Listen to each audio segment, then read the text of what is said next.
नमस्कार शिक्षक मित्रांनो, आज आपण TET आणि CTET या दोन्ही परीक्षांना आपल्या नजरेसमोर ठेवून इयत्ता 5वी पासून ते इयत्ता 8वी पर्यंत म्हणजे आज 8व्या वर्गाचा इतिहास या विषयांवर आधारित 100 प्रश्न TET साठी अत्यंत महत्त्वाचे असणारे आणि कठीण असणारे प्रश्न आज आपण बघणार आहोत.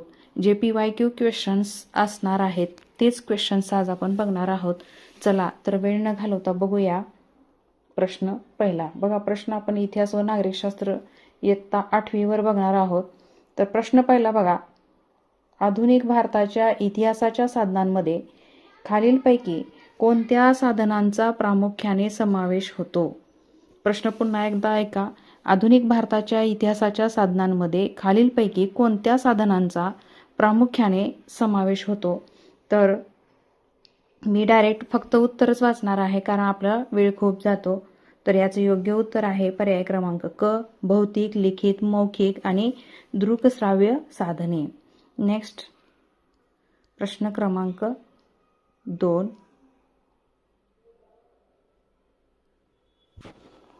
स्वातंत्र्यवीर सावरकर यांच्या क्रांतिकार्याविषयी माहिती मिळविण्यासाठी अंदमानातील कोणत्या ऐतिहासिक वास्तूला भेट द्यावी लागते? प्रश्न पुन्हा एकदा ऐका. स्वातंत्र्यवीर सावरकर यांच्या क्रांतिकार्याविषयी माहिती मिळवण्यासाठी अंदमानातील कोणत्या ऐतिहासिक वास्तूला भेट द्यावी लागते? तर याचं योग्य उत्तर आहे सेल्युलर जेल. लक्षात असू द्या. आणि पेपर 2 साठी आपल्याला 60 मार्काचे हे प्रश्न असणार आहेत, म्हणून आपण प्रत्येक वर्गातल्या प्रत्येक घटकावर प्रश्न काढण्याचा प्रयत्न केलेला आहे. चला नेक्स्ट प्रश्न बघूया. प्रश्न क्रमांक 3. पुण्यातील आगाखान पॅलेस येथील गांधी स्मारक संग्रहालयात खालीलपैकी काय पाहण्यास मिळते? पुण्यातील आगाखान पॅलेस येथील गांधी स्मारक संग्रहालयात खालीलपैकी काय पाहण्यास मिळते? तर याचं योग्य उत्तर आहे महात्मा गांधीजींच्या वापरातील वस्तू आणि कागदपत्रे. नेक्स्ट प्रश्न क्रमांक 4. डॉक्टर बाबासाहेब आंबेडकरांनी जानेवारी 1920 मध्ये कोणते पाक्षिक सुरू केले होते? प्रश्न पुन्हा एकदा ऐका. डॉक्टर बाबासाहेब आंबेडकरांनी जानेवारी 1920 मध्ये कोणते पाक्षिक सुरू केले होते? तर त्याचं नाव आहे मूकनायक. पर्याय क्रमांक ड. नेक्स्ट प्रश्न 5.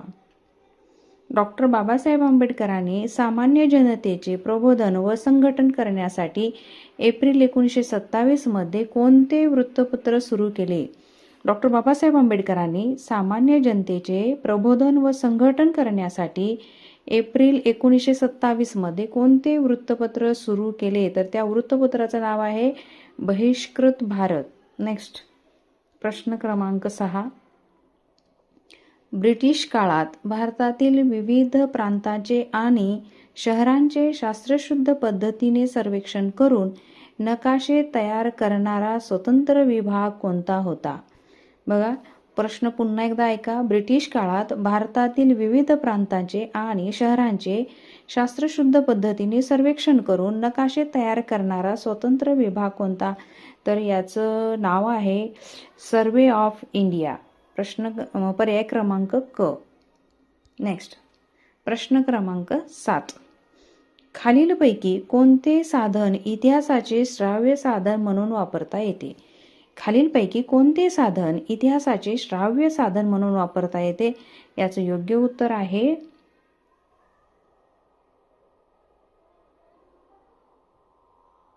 रवींद्रनाथ टागोरांनी गायलेले जनगण मन हे राष्ट्रगीत श्राव्य साधन म्हणून आपल्याला वापरता येते. नेक्स्ट प्रश्न क्रमांक 8. भारतीय चित्रपट सृष्टीची मुहूर्तमेढ इसवी सन 1913 मध्ये कोणी रोवली? भारतीय चित्रपट सृष्टीची मुहूर्तमेढ इसवी सन 1913 मध्ये कोणी रोवली? तर याचं योग्य उत्तर आहे दादासाहेब फाळके. नेक्स्ट प्रश्न क्रमांक 9. विष्णूशास्त्री चिपळूणकर यांनी कोणत्या मासिकातून सामाजिक व सांस्कृतिक विषयावर भाष्य केले? विष्णूशास्त्री चिपळूणकर यांनी कोणत्या मासिकातून सामाजिक व सांस्कृतिक विषयावर भाष्य केले? तर याचं योग्य उत्तर आहे निबंधमाला. नेक्स्ट प्रश्न क्रमांक 10. लोकहितवादी उर्फ गोपाळ हरी देशमुख यांनी प्रभाकर साप्ताहिकातून लिहिलेल्या पत्रांना काय म्हणतात? लोकहितवादी उर्फ गोपाळ हरी देशमुख यांनी प्रभाकर या साप्ताहिकातून लिहिलेल्या पत्रांना काय म्हणतात? तर बघा, याचं योग्य उत्तर आहे शतपत्रे असं म्हणतात. नेक्स्ट प्रश्न क्रमांक 11. युरोपीय इतिहासात प्रबोधन युग म्हणून कोणता कालखंड ओळखला जातो? युरोपीय इतिहासात प्रबोधन युग म्हणून कोणता कालखंड ओळखला जातो? तर याचं योग्य उत्तर आहे ब 13वे ते 16वे शतक. पर्याय क्रमांक ब. नेक्स्ट प्रश्न क्रमांक 12 बघा तुमच्या स्क्रीनवर. प्रबोधन काळात विचारवंतांनी कोणत्या वादाला सर्वाधिक चालना दिली, ज्यामुळे माणूस हा सर्व विचारांचा केंद्रबिंदू ठरला? प्रबोधन काळात विचारवंतांनी कोणत्या वादाला सर्वाधिक चालना दिली, ज्यामुळे माणूस हा सर्व विचारांचा केंद्रबिंदू ठरला? तर याचं योग्य उत्तर आहे मानवतावाद. पर्याय क्रमांक क. नेक्स्ट क्वेश्चन प्रश्न क्रमांक 13 तुमच्या स्क्रीनवर. मोनालिसा व द लास्ट सपर या जगप्रसिद्ध चित्रांकृतीसाठी प्रबोधन काळातील कोणते अष्टपैलू व्यक्तिमत्व ओळखले जाते? प्रश्न पुन्हा एकदा ऐका. मोनालिसा द लास्ट सपर या जगप्रसिद्ध चित्राकृतीसाठी प्रबोधन काळातील कोणते अष्टपैलू व्यक्तिमत्व ओळखले जाते? तर याचं योग्य उत्तर आहे लिओनार्दो द विंची. पर्याय क्रमांक ब. नेक्स्ट प्रश्न क्रमांक 14. जर्मनीच्या कोणत्या शास्त्रज्ञाने इसवी सन 1450च्या सुमारास छपाई यंत्राचा शोध लावला? जर्मनीच्या कोणत्या शास्त्रज्ञाने इसवी सन 1450च्या सुमारास छपाई यंत्राचा शोध लावला? तर याचं योग्य उत्तर आहे जोहान्स गुटेनबर्ग. नेक्स्ट क्वेश्चन प्रश्न क्रमांक 15. इसवी सन 1453 मध्ये ऑटोमन तुर्कांनी बायझंटाईन साम्राज्याची कोणती राजधानी जिंकून घेतल्यामुळे नवीन भौगोलिक शोधांचे पर्व सुरू झाले? इसवी सन 1453 मध्ये ऑटोमन तुर्कांनी बायझंटाईन साम्राज्याची कोणती राजधानी जिंकून घेतल्यामुळे नवीन भौगोलिक शोधांचे पर्व सुरू झाले? तर याचे योग्य उत्तर आहे कॉन्स्टँटिनोपल. पर्याय क्रमांक ड. नेक्स्ट प्रश्न क्रमांक 16. इसवी सन 1498 मध्ये भारताच्या पश्चिम किनाऱ्यावरील कालिकत बंदरात पोहोचणारा पोर्तुगीज खलाशी कोण होता? इसवी सन 1498 मध्ये भारताच्या पश्चिम किनाऱ्यावरील कालिकत बंदरात पोहोचणारा पोर्तुगीज खलाशी कोण होता? तर त्याचं योग्य उत्तर आहे वास्को द गामा. नेक्स्ट प्रश्न क्रमांक 17. इंग्लंडच्या पार्लमेंटने राजाच्या अधिकारावर मर्यादा घालून पार्लमेंटचे सार्वभौमत्व कधी प्रस्थापित केले? बघा, इंग्लंडच्या पार्लमेंटने राज्याच्या अधिकारांवर मर्यादा घालून पार्लमेंटचे सार्वभौमत्व कधी प्रस्थापित केले? तर याचे योग्य उत्तर आहे पर्याय क्रमांक ब इसवी सन 1689च्या बिल ऑफ राईट्सने. नेक्स्ट क्वेश्चन प्रश्न क्रमांक 18. अमेरिकन स्वातंत्र्ययुद्धात वसाहतीच्या सैन्याचे नेतृत्व कोणी केले, जे पुढे चालून अमेरिकेचे राष्ट्राध्यक्ष बनले? बघा, प्रश्न पुन्हा एकदा ऐका. अमेरिकन स्वातंत्र्ययुद्धात वसाहतीच्या सैन्याचे नेतृत्व कोणी केले, जे पुढे चालून अमेरिकेचे राष्ट्राध्यक्ष बनले? तर याचे योग्य उत्तर आहे जॉर्ज वॉशिंग्टन. पर्याय क्रमांक ब. नेक्स्ट प्रश्न क्रमांक 19. इसवी सन 1789 मध्ये फ्रान्समधील जनतेने अनियंत्रित राजेशाही विरुद्ध उठाव करून जगाला कोणती मूल्ये दिली?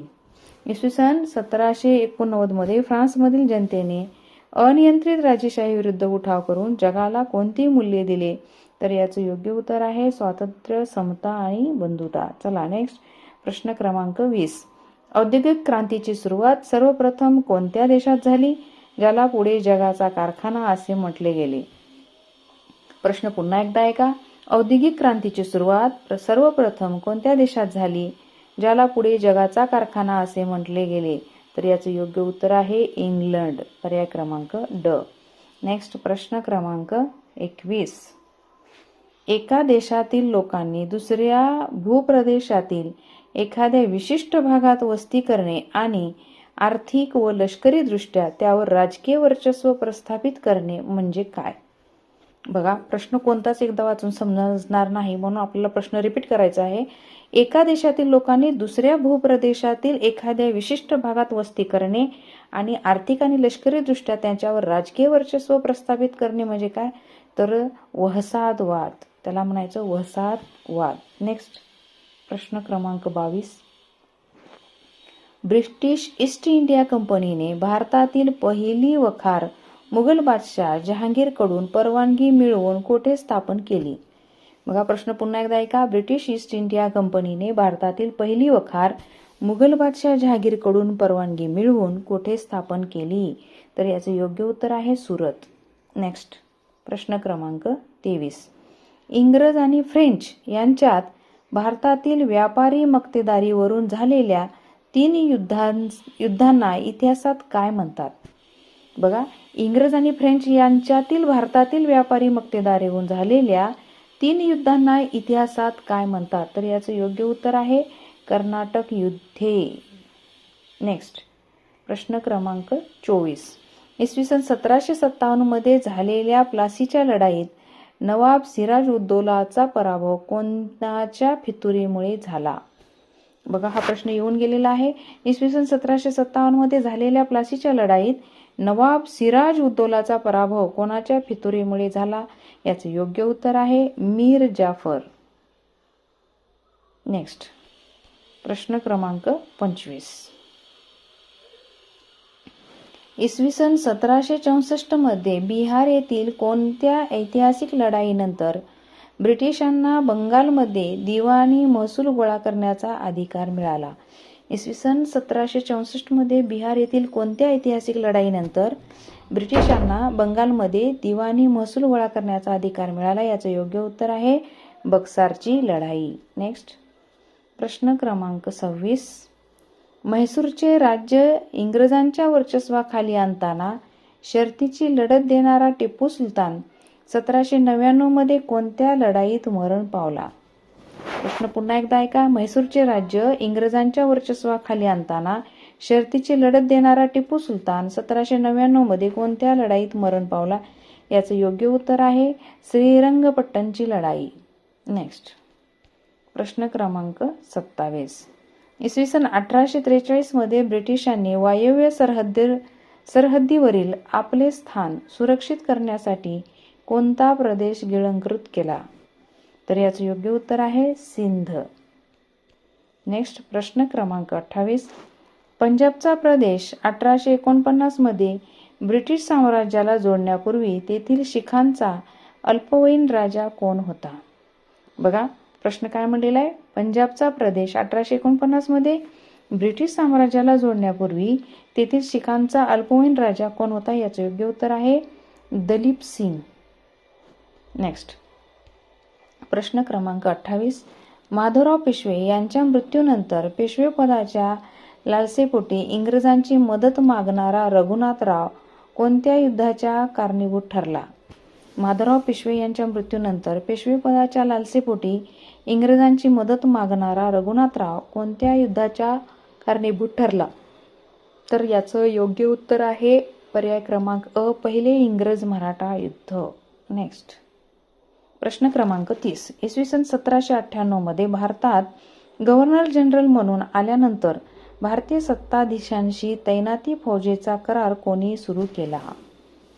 बघा, प्रश्न पुन्हा एकदा ऐका. इसवी सन 1798 मध्ये भारतात गव्हर्नर जनरल म्हणून आल्यानंतर भारतीय सत्ताधीशांची तैनाती फौजेचा करार कोणी सुरू केला? याचं योग्य उत्तर आहे लॉर्ड वेलस्ली. नेक्स्ट प्रश्न क्रमांक 31. इसवी सन 1802 मध्ये दुसऱ्या बाजीराव पेशव्याने इंग्रजांशी केलेल्या तैनाती फौजेचा करार कोणत्या नावाने प्रसिद्ध आहे? बघा, इसवी सन 1802 मध्ये दुसऱ्या बाजीराव पेशव्याने इंग्रजांशी केलेला तैनाती फौजेचा करार कोणत्या नावाने प्रसिद्ध आहे? याचं योग्य उत्तर आहे वसईचा तह. नेक्स्ट प्रश्न क्रमांक 32. सातारा शहरात तलाव बांधणे, रस्ते तयार करणे, शाळा आणि छापखाना सुरू करणे आणि सभानीती नावाचा राजनीतीविषयक ग्रंथ लिहिणारे राजे कोण होते? प्रश्न पुन्हा एकदा ऐका. हा प्रश्न येऊन गेलेला आहे. सातारा शहरात तलाव बांधणे, रस्ते तयार करणे, शाळा व छापखाना सुरू करणे आणि सभानीती नावाचा राजनीतीविषयक ग्रंथ लिहिणारे राजे कोण होते? तर याचं योग्य उत्तर आहे छत्रपती प्रताप सिंह. नेक्स्ट प्रश्न क्रमांक 32. लॉर्ड डलहौसीने दत्तक विधान नामंजूर करून 1848 मध्ये सातारचे राज्य काय केले? लॉर्ड डलहौसीने दत्तक विधान नामंजूर करून 1848 मध्ये सातारचे राज्य काय केले? तर ते खालसा केले. नेक्स्ट प्रश्न क्रमांक 34. रॉबर्ट क्लाईव्हने 1765 साली बंगालमध्ये सुरू केलेल्या व्यवस्थेला काय म्हणतात, ज्यात महसूल कंपनीकडे आणि शांतता नवाबाकडे होती? तर याचं योग्य उत्तर आहे दुहेरी राजव्यवस्था. नेक्स्ट प्रश्न क्रमांक 35. 1773च्या रेग्युलेटिंग ॲक्टनुसार बंगालचा पहिला गव्हर्नर जनरल होण्याचा मान कोणाला मिळाला? 1773च्या रेग्युलेटिंग ॲक्टनुसार बंगालचा पहिला गव्हर्नर जनरल होण्याचा मान कोणाला मिळाला? याचे योग्य उत्तर आहे लॉर्ड वॉरन हेस्टिंग, पर्याय क्रमांक अ. नेक्स्ट प्रश्न क्रमांक 36. भारतात इंग्रजी सत्तेची नोकरशाही भक्कम करणारा आणि इंडियन सिव्हिल सर्व्हिसेस स्पर्धात्मक परीक्षा सुरू करणारा गव्हर्नर कोण होता? भारतात इंग्रजी सत्तेची नोकरशाही भक्कम करणारा आणि इंडियन सिव्हिल सर्व्हिसेस स्पर्धात्मक परीक्षा सुरू करणारा गव्हर्नर कोण होता? याचं योग्य उत्तर आहे लॉर्ड कॉर्नवॉलिस. नेक्स्ट प्रश्न क्रमांक 37. कोणाच्या नेतृत्वाखाली स्थापन झालेल्या विधी समितीने कायद्याची संहिता तयार करून भारतात कायद्यापुढील समानता हे तत्व रूढ केले? बघा याचे योग्य उत्तर आहे लॉर्ड मेकॅले, पर्याय क्रमांक अ. नेक्स्ट प्रश्न क्रमांक 38. ब्रिटिशांच्या काळात अन्नधान्याच्या लागवडीपेक्षा कापूस, नीळ, तंबाखू, चहा यासारखी नगदी पिके घेण्यावर जो भर दिला गेला त्या प्रक्रियेला काय म्हणतात? ब्रिटिशांच्या काळात अन्नधान्याच्या लागवडीपेक्षा कापूस, नीळ, तंबाखू, चहा यासारखी नगदी पिके घेण्यावर जो भर दिला गेला त्या प्रक्रियेला काय म्हणतात? तर याचं योग्य उत्तर आहे शेतीचे व्यापारीकरण. नेक्स्ट प्रश्न क्रमांक 39. भारतात पहिली रेल्वे 1853 मध्ये कोणत्या दोन शहराच्या दरम्यान धावली? भारतात पहिली रेल्वे 1853 मध्ये कोणत्या दोन शहराच्या दरम्यान धावली? याचे योग्य उत्तर आहे मुंबई ते ठाणे. नेक्स्ट प्रश्न क्रमांक 40. 1854 मध्ये कावसजी नानाभाई दावर यांनी पहिली कापड गिरणी कोठे सुरू केली? तर याचे योग्य उत्तर आहे मुंबई. चला प्रश्न क्रमांक 41. 1907 साली जमशेदजी टाटा यांनी पोलाद निर्मितीचा कारखाना Tata iron and still company कोठे स्थापन केली? बघा प्रश्न पुन्हा एकदा ऐका. 1907 साली जमशेदजी टाटा यांनी पोलाद निर्मितीचा कारखाना Tata iron and still company कोठे स्थापन केली? तर याचे योग्य उत्तर आहे जमशेदपूर. नेक्स्ट प्रश्न क्रमांक 42. 1784 साली कोलकाता येथे एशियाटिक सोसायटी ऑफ बंगाल ही संस्था कोणी स्थापन केली? प्रश्न पुन्हा एकदा ऐका. 1884 साली कोलकाता येथे एशियाटिक सोसायटी ऑफ बंगाल ही संस्था कोणी स्थापन केली? तर याचे योग्य उत्तर आहे विल्यम जोन्स. नेक्स्ट प्रश्न क्रमांक 43. 1829 मध्ये कोणत्या ब्रिटिश गव्हर्नर जनरलने सतीबंदीचा कायदा केला? 1829 मध्ये कोणत्या ब्रिटिश गव्हर्नर जनरलने सतीबंदीचा कायदा केला? तर याचे योग्य उत्तर आहे लॉर्ड बेंटिक. चला प्रश्न क्रमांक 44. 1856 मध्ये विधवा पुनर्विवाहाला मान्यता देणारा कायदा कोणाच्या काळात मंजूर झाला? 1856 मध्ये विधवा पुनर्विवाहाला मान्यता देणारा कायदा कोणाच्या काळात मंजूर झाला? तर लॉर्ड डलहौसीच्या काळामध्ये. नेक्स्ट प्रश्न क्रमांक 45. 1817 मध्ये ओडिशा येथे इंग्रजाविरुद्ध झालेल्या सशस्त्र उठावाचे नेतृत्व कोणी केले? बघा, असे प्रश्न हमखास विचारलेले असतात. 1817 मध्ये ओडिशा येथे इंग्रजांविरुद्ध झालेल्या सशस्त्र उठावाचे नेतृत्व कोणी केले? तर याचं योग्य उत्तर आहे बक्षी जगनबंधू विद्याधर.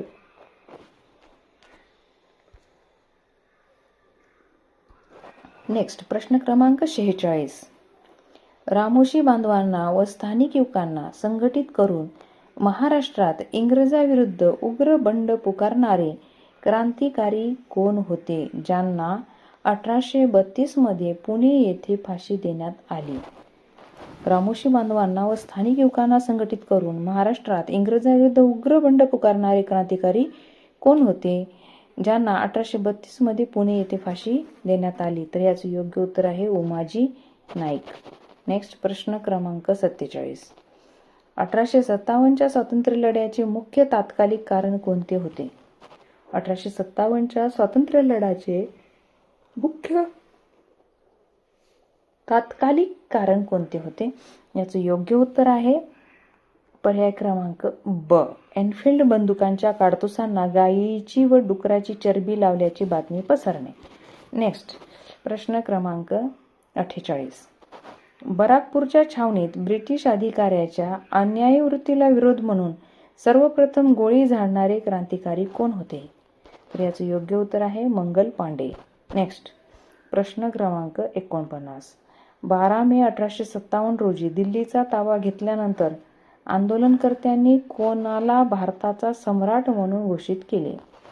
बघा, प्रश्न पुन्हा एकदा ऐका. 12 मे 1857 रोजी दिल्लीचा ताबा घेतल्यानंतर आंदोलकांनी कोणाला भारताचा सम्राट म्हणून घोषित केले? तर याचे योग्य उत्तर आहे बहादूर शहा. नेक्स्ट, प्रश्न क्रमांक 50. 1857च्या स्वातंत्र्य लढ्यात झाशी येथून उठावाचे नेतृत्व कोणी केले? 1857च्या स्वातंत्र्य लढ्यात झाशी येथून उठावाचे नेतृत्व कोणी केले? तर याचे योग्य उत्तर आहे राणी लक्ष्मीबाई. नेक्स्ट, प्रश्न क्रमांक 51. 1857च्या लढ्यानंतर ब्रिटिश पार्लमेंटने 1858 मध्ये कोणता प्रमुख कायदा केला? तर याचे योग्य उत्तर आहे बघा पर्याय क्रमांक अ, ईस्ट इंडिया कंपनीची राजवट बरखास्त करून भारताचा कारभार ब्रिटिश राणीकडे सोपवला. प्रश्न क्रमांक 52. 1858च्या कायद्यानुसार गव्हर्नर जनरल हे पद जाऊन कोणते नवीन पद निर्माण करण्यात आले, ज्या पदावर लॉर्ड कॅनिंगने पहिले अधिकारी ठरले? तर याचे योग्य उत्तर आहे व्हाईसरॉय. नेक्स्ट, प्रश्न क्रमांक 53. इंग्रजांच्या भारतामध्ये भारतीयांना आपापसात लढवून कमजोर ठेवण्याचे मूळ सूत्र कोणते होते? तर याचे योग्य उत्तर आहे पर्याय क्रमांक अ, फोडा आणि राज्य करा. नेक्स्ट, प्रश्न क्रमांक 54. इसवी सन 1828 मध्ये बंगाल प्रांतात ब्राह्मो समाजाची स्थापना कोणी केली? तर याचे योग्य उत्तर आहे राजा राममोहन राय. नेक्स्ट, प्रश्न क्रमांक 55. मुंबईत प्रार्थना समाजाची स्थापना झाली, त्याचे पहिले अध्यक्ष कोण होते? बघा, स्थापना कधी झाली, कुठे झाली, केव्हा झाली आणि त्यांचे अध्यक्ष कोण होते, असे अनेक प्रश्न आपल्याला विचारले जातात. तर याचे योग्य उत्तर आहे डॉक्टर आत्माराम पांडुरंग. नेक्स्ट, प्रश्न क्रमांक 56. इसवी सन 1873 मध्ये समतेच्या तत्वावर नव समाजाच्या निर्मितीसाठी सत्यशोधक समाजाची स्थापना कोणी केली? तर याचे योग्य उत्तर आहे महात्मा ज्योतिराव फुले. नेक्स्ट, प्रश्न क्रमांक 57. गुलामगिरी, शेतकऱ्याचा असूड, ब्राह्मणांचे कसब आणि सार्वजनिक सत्यधर्म ही पुस्तके कोणी लिहिली? तर याचे योग्य उत्तर आहे महात्मा ज्योतिबा फुले. नेक्स्ट, प्रश्न क्रमांक 58. 1775 मध्ये आर्य समाजाची स्थापना करून वेदांकडे परत चला ही संदेश कोणी दिला? तर याचे योग्य उत्तर आहे स्वामी दयानंद सरस्वती. नेक्स्ट, प्रश्न क्रमांक 59. 1897 मध्ये रामकृष्ण मिशनची स्थापना कोणी केली, ज्याने शिकागो येथील विश्वधर्म परिषद हिंदू धर्माचे प्रतिनिधित्व केले होते? तर याचे योग्य उत्तर आहे स्वामी विवेकानंद. चला, प्रश्न क्रमांक 60. 1848 मध्ये महात्मा फुले यांनी मुलींची पहिली शाळा पुण्यात कुठे सुरू केली? याचे योग्य उत्तर आहे भिडेवाड्यात. सर्वांनाच हा वाडा माहिती आहे. प्रश्न क्रमांक 61. पुण्यात अनाथ बालिकाश्रम सुरू करून महिलांच्या शिक्षणासाठी व स्वावलंबनासाठी आयुष्य वेचणारे समाजसुधारक कोण? तर याचं योग्य उत्तर आहे महर्षी धोंडो केशव कर्वे. नेक्स्ट प्रश्न क्रमांक 62. मुस्लिम समाजातील धर्मसुधारणा व आधुनिक शिक्षणाचा पुरस्कार करण्यासाठी सर सय्यद अहमद खान यांनी कोणते कॉलेज स्थापन केले, ज्याच्या पुढे अलीगढ मुस्लिम विद्यापीठात रूपांतर झाले? याचे योग्य उत्तर आहे Mohammed Anglo Oriental College. Next प्रश्न क्रमांक 63.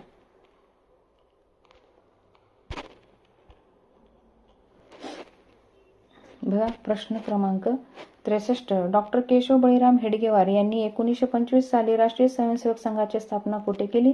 याचे योग्य उत्तर आहे नागपूर. नेक्स्ट प्रश्न क्रमांक 64. स्वातंत्र्यवीर सावरकर यांनी रत्नागिरी येथे हिंदू धर्मातील सर्व जातींना मुक्त प्रवेश असणाऱ्या कोणत्या मंदिराची स्थापना केली? तर याचे योग्य उत्तर आहे पतित पावन मंदिर. नेक्स्ट प्रश्न क्रमांक 65. 28 डिसेंबर 1885 रोजी मुंबईतील गोकुळदास तेजपाल संस्कृत पाठशाळेत भारतीय राष्ट्रीय सभेचे पहिले अधिवेशन कोणाच्या अध्यक्षतेखाली भरले? तर याचे योग्य उत्तर आहे विमोचंद्र बॅनर्जी.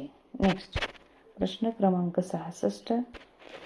राष्ट्रीय सभेच्या सुरुवातीच्या 1885 ते 1905 या कालखंडाला सनदशीर मार्गावर विश्वास असल्यामुळे काय म्हटले जाते?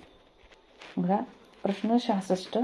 राष्ट्रीय सभेच्या सुरुवातीच्या 1885 ते 1905 या कालखंडाला सनदशीर मार्गावर विश्वास असल्यामुळे काय म्हटले जाते? तर याचे योग्य उत्तर आहे मवाळ युग. नेक्स्ट प्रश्न क्रमांक 67. जहाल युगातील प्रमुख लाल बाल पाल नेत्यांच्या त्रिपुटीत खालीलपैकी कोणाचा समावेश नव्हता? जहाल युगातील प्रमुख लाल बाल पाल नेत्यांच्या त्रिपुटीत खालीलपैकी कोणाचा समावेश नव्हता? याचे योग्य उत्तर आहे गोपाळ कृष्ण गोखले. लाला लजपतराय म्हणजे लाल, बाळ गंगाधर टिळक म्हणजे बाळ आणि बिपिनचंद्र पाल म्हणजे पाल, लाल बाल पाल असं लक्षात ठेवा. प्रश्न क्रमांक 68. लोकांनी एकत्र येऊन राष्ट्रभावना जागृत व्हावी यासाठी शिवजयंती व गणेशोत्सव या उत्सवांचे सार्वजनिक आयोजन कोणी केले? तर याचं योग्य उत्तर आहे महात्मा ज्योतिराव फुले. इथं बाळ गंगाधर टिळक दिलेला आहे, पण योग्य खरी शिवजयंती कोणी साजरी केली असेल तर महात्मा ज्योतिराव फुले यांनी. आणि गणेश उत्सव कोणी साजरा केला असेल तर लोकमान्य टिळकांनी. इथं गणेश उत्सव म्हटलेला आहे म्हणून आपण काय करायचं इथं लोकमान्य टिळक करायचं आहे. नेक्स्ट प्रश्न क्रमांक 69. व्हाईसराय लॉर्ड कर्झन यांनी हिंदू मुस्लिमांमध्ये फूट पाडण्याच्या छुप्या हेतूने 1905 मध्ये कोणत्या प्रांताची फाळणी जाहीर केली? तर याचे योग्य उत्तर आहे बंगाल. नेक्स्ट प्रश्न क्रमांक 70. बंगालच्या फाळणीविरोधात भारतात सुरू झालेल्या आंदोलनाला काय म्हणतात?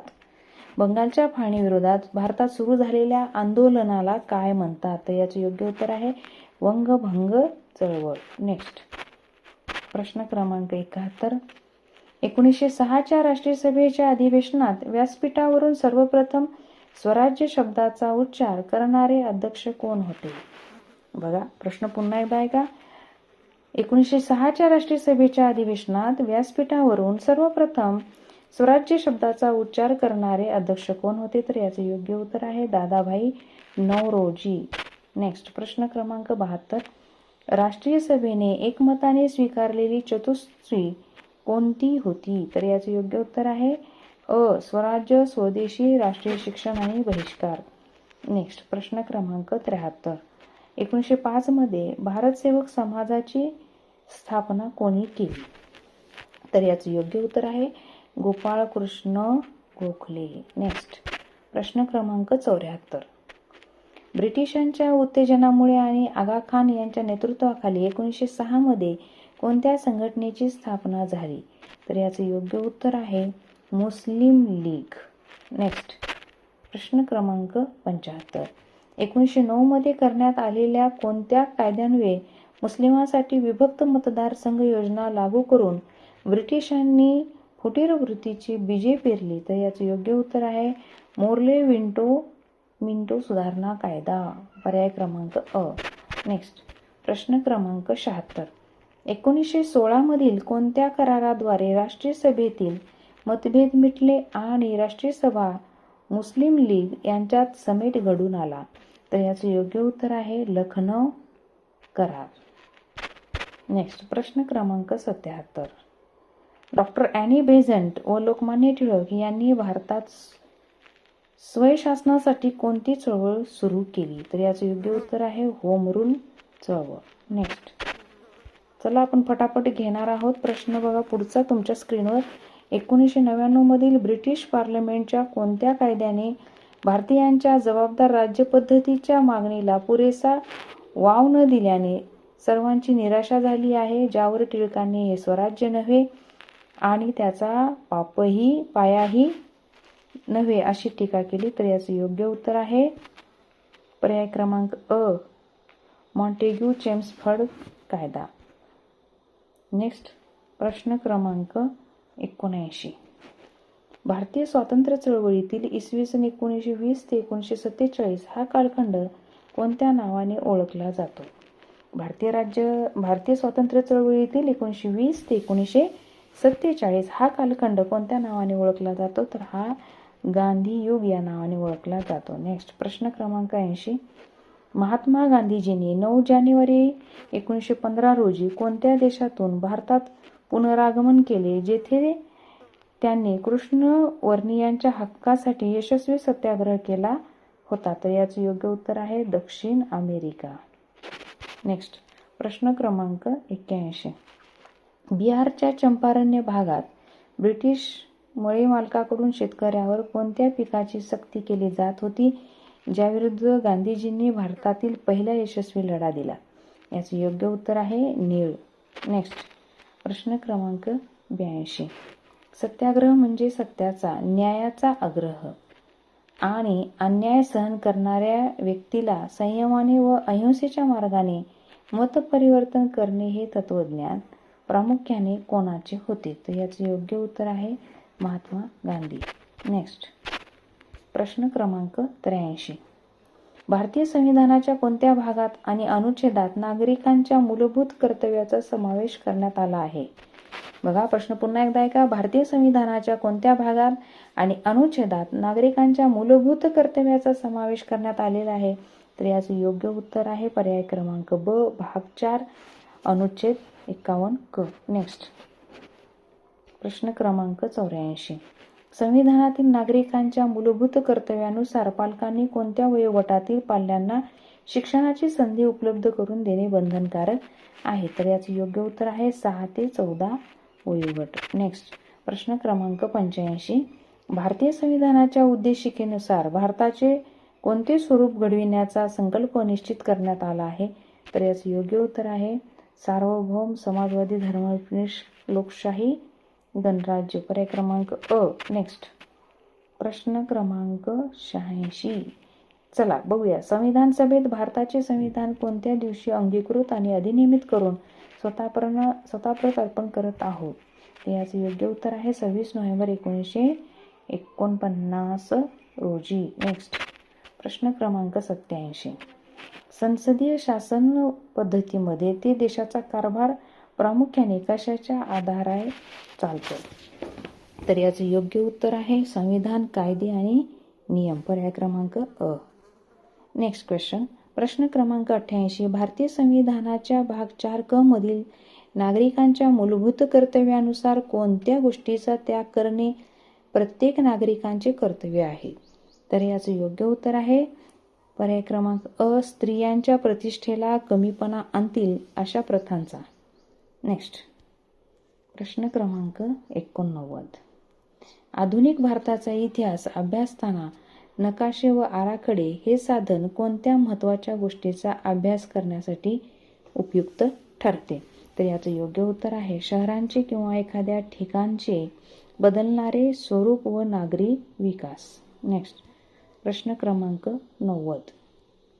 सत्यशोधक समाजाने लोकांमध्ये प्रेरणा आणि शोषित वर्गाची जागृती निर्माण करण्यासाठी कोणत्या मौखिक साधनांचा वापर केला? तर याचे योग्य उत्तर आहे पोवाडे व मेळे. नेक्स्ट प्रश्न क्रमांक 91. प्रबोधनकालीन कला आणि साहित्याचे मुख्य वैशिष्ट्य काय होते? प्रश्न परत एकदा ऐका. प्रबोधनकालीन कला आणि साहित्याचे मुख्य वैशिष्ट्य काय होते? याचे योग्य उत्तर आहे पर्याय क्रमांक ब. मानवी भावभावना आणि संवेदनांचे प्रादेशिक भाषांमधून चित्रण करणे. नेक्स्ट, प्रश्न क्रमांक 92. ब्रिटिशांनी उत्तर अमेरिकेच्या पूर्व किनारपट्टीवर किती वसाहती स्थापन केल्या होत्या, ज्यांनी पुढे इंग्लंडच्या जाचक कराराविरुद्ध स्वातंत्र्य पुंड पुकारले? तर याचे योग्य उत्तर आहे पर्याय क्रमांक क. 13. नेक्स्ट, प्रश्न क्रमांक 93. युरोपमध्ये भांडवलशाही अर्थव्यवस्थेचा उदय होण्यास खालीलपैकी कोणते कारण मुख्य ठरते? तर याचे योग्य उत्तर आहे व्यापारामुळे दैनंदिन देशामध्ये झालेला धनसंचय व त्या भांडवलाच्या रूपात वापर. पर्याय क्रमांक अ. नेक्स्ट, प्रश्न क्रमांक 74. लॉर्ड वेलेस्ली यांनी सुरू केलेल्या नैनाती फौजेची मुख्य अट खालीलपैकी कोणती? तर याचे योग्य उत्तर आहे पर्याय क्रमांक अ. नेक्स्ट, प्रश्न क्रमांक 95. ब्रिटिश काळात भारतातील जमीन महसूल व्यवस्थेचे कोणते वैशिष्ट्य होते, जे ब्रिटिशांनी नंतर बदलले? तर याचे योग्य उत्तर आहे पर्याय क्रमांक अ. शेतसारा प्रामुख्याने धान्य रूपाने आणि पिकारून रूप घेतला जाई व पीक न झाल्यास सूट मिळे. नेक्स्ट, प्रश्न क्रमांक 96. भारतातील पारंपरिक हस्तकला व कापड उद्योग ब्रिटिशांच्या काळात दिवाळखोरीत जाण्याचे मुख्य कारण काय होते? तर बघा, याचे योग्य उत्तर आहे पर्याय क्रमांक अ. इंग्लंडमधून होणाऱ्या स्वस्त यंत्रणावर तयार झालेल्या मालाशी स्पर्धा करणे कठीण झाले आणि भारताच्या मालावर जास्त कर लादला गेला. पर्याय क्रमांक अ. चला, प्रश्न क्रमांक 97. 1897 मध्ये पुण्यात प्लेगच्या साथीच्या वेळी लोकांवर जुलूम जबरदस्ती करणाऱ्या कोणत्या ब्रिटिश अधिकाऱ्याचा वध चाफेकर बंधूंनी केला? बघा, हा खूप महत्त्वाचा प्रश्न आहे. याचे योग्य उत्तर आहे रँड. नेक्स्ट, प्रश्न क्रमांक 98. 1907च्या सुरत अधिवेशनात राष्ट्रीय सभेत कोणत्या कारणावरून उघड फूट पडली? तर याचे योग्य उत्तर आहे अ. मवाळ व जहाल नेत्यांमधील कार्यपद्धती आणि स्वदेशी बहिष्कार ठरावाबाबतचे मतभेद विकोपाला गेल्यामुळे. नेक्स्ट, प्रश्न क्रमांक 99. भारताच्या संविधानानुसार नागरिकांची मूलभूत कर्तव्ये स्पष्ट करणाऱ्या अनुच्छेद 51 मध्ये एकूण किती मुख्य कर्तव्याचा उहापोह संदर्भातील मजकुरात स्पष्ट दिसतो? याचे योग्य उत्तर आहे पर्याय क्रमांक अ. नेक्स्ट, प्रश्न क्रमांक 100.